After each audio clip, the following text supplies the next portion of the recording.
how we are going to build Canada as an energy superpower, how we're building together. A huge range of exciting opportunities there. Welcome to all our new subscribers and welcome back to Unfiltered. My name is Dan. Now, before we dive in, man, what a ride the Toronto Blue Jays had. They came up short in the World Series, but the Blue Jays, you made Canada proud. To say we love the Jays, put a number 1 in the comments right now. All right, on today's episode, we expose the massive corner our Prime Minister is painted into just hours before the budget drops tomorrow, November 4th. We're going to get into Premier Smith and the Prime Minister in just a second. But first, a controversial call as the Supreme Court of Canada rules 5-4 that the mandatory minimum sentence for possession of child pornography isn't constitutional. When the courts look at mandatory minimum sentences, they do not look at the offences of the person who is charged with the crime. So how in Canada are we even talking about this? Why is this even a discussion? So that's the ruling. 5-4 mandatory minimum sentences for child porn. Gone. How is that even possible? What was the Supreme Court even thinking? Previous decisions mean the Supreme Court is allowed to look at hypothetical cases when judging constitutionality of the law.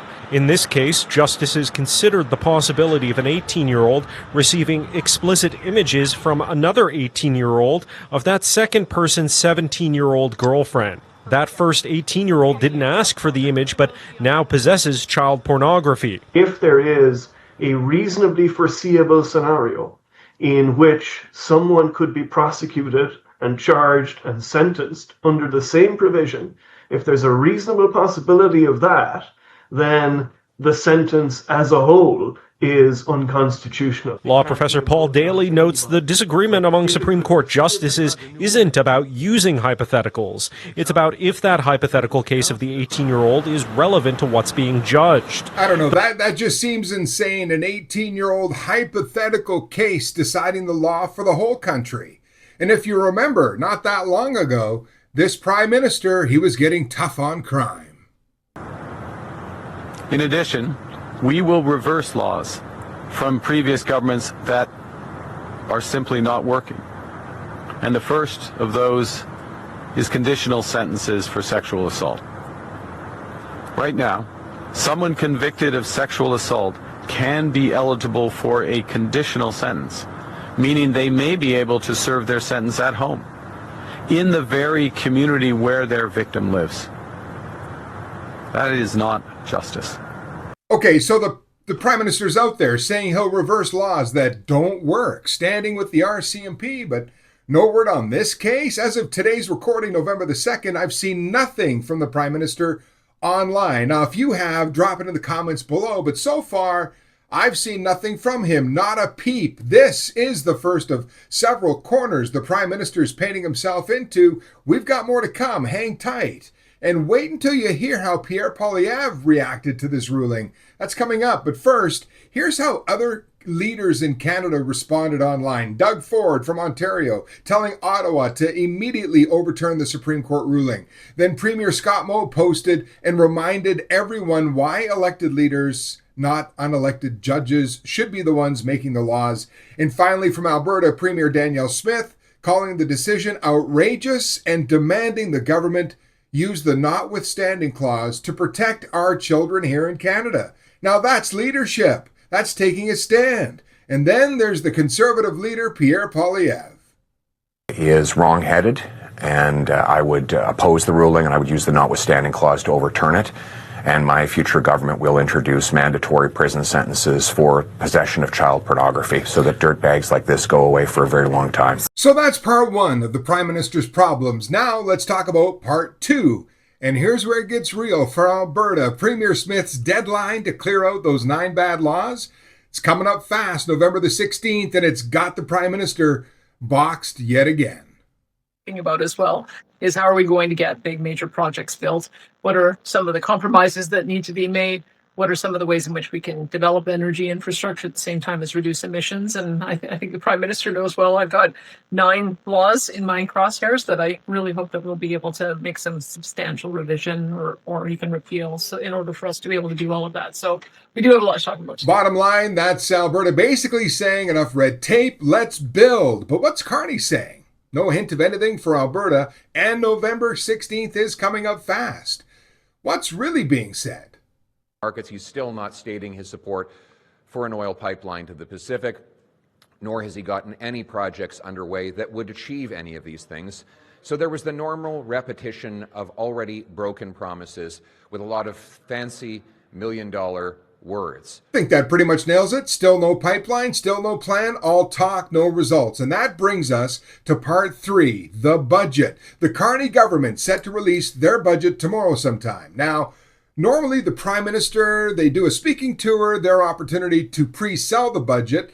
But for Carney, he's spending way too much time looking backwards than forwards. Too much time on recycled talking points since he took office 6 months ago. And even the legacy media is picking up on that. I was surprised by the prized CBC on their comments. But first, let's hear from the man with the plan.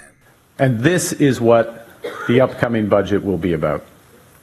Building, taking control, and winning. We will make generational investments with a plan to protect our communities, our borders, our way of life. We will build a stronger economy where everyone has a chance to get ahead. And we will empower Canadians with new opportunities, better careers, and a lower cost of living. Building, taking control, and winning. That's what he says. But even the government's own media doesn't seem sold on it. Here's what they said on the CBC's At Issue. I'm with my colleagues. I don't really understand what the point of that speech was. You do not build an important speech from the Prime Minister and then end up with kind of a rehash of the election campaign and whatever happened since.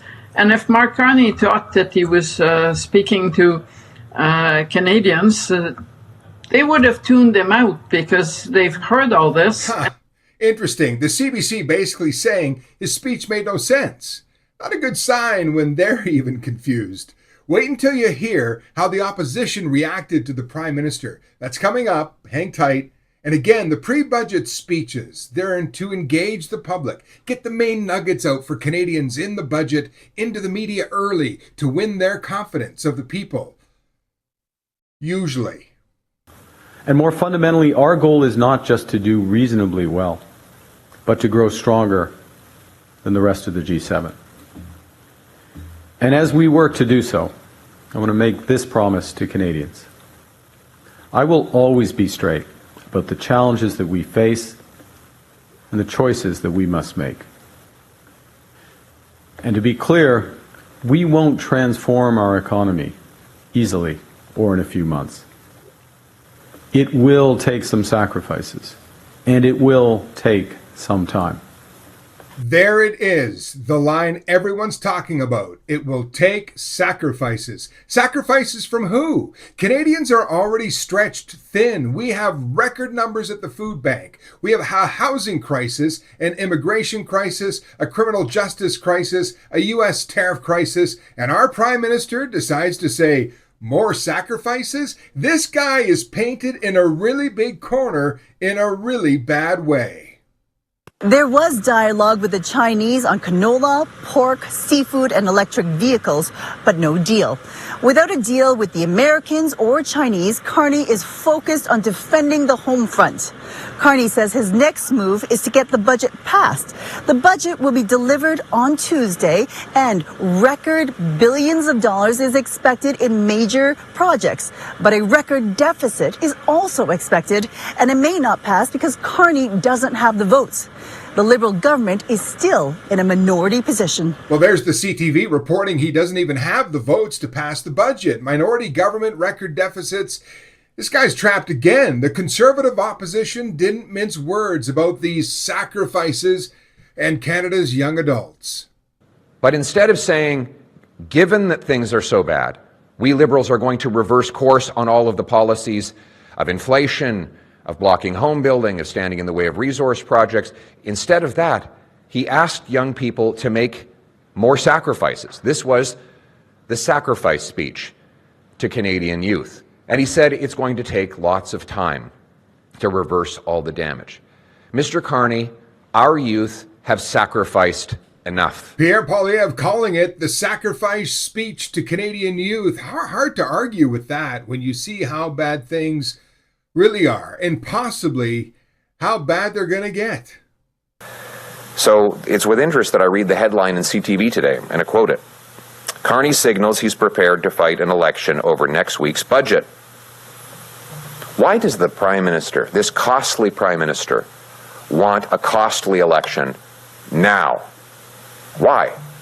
Well, the answer is Mark Carney needs a costly election on his costly budget to distract from all of his broken promises. And now the talk is a costly budget leading to a costly election. Reports are saying the Prime Minister is already gearing up for a fight, even hinting he's prepared to go to the polls over this budget. Think about that. A leader cornered by his own promises, no plan that's landing, and now maybe willing to drag us Canadians into a Christmas election just to save his job. Our country can't afford his costly budget, and we sure don't want a costly election. Well, I ask Canadians, are you better off than you were 10 years ago when Liberals came into office promising that deficits would lead to investment? What have you seen? You've seen your grocery prices rise, your kids can't afford a place to live. There's the question right there, Canada. Are we better off than we were 10 years ago? If you want more of these conversations, stick with us here on Unfiltered. Make sure you hit that subscribe button. We're just getting started, and follow us along on other platforms as well, like TikTok, Facebook, and Instagram. And make sure you subscribe to our Substack for the stories and updates the mainstream legacy media won't be touching. All the links are below in the description. Right over here, here's another episode of Unfiltered. It exposes what Justin Trudeau may not want exposed. Hope to see you there.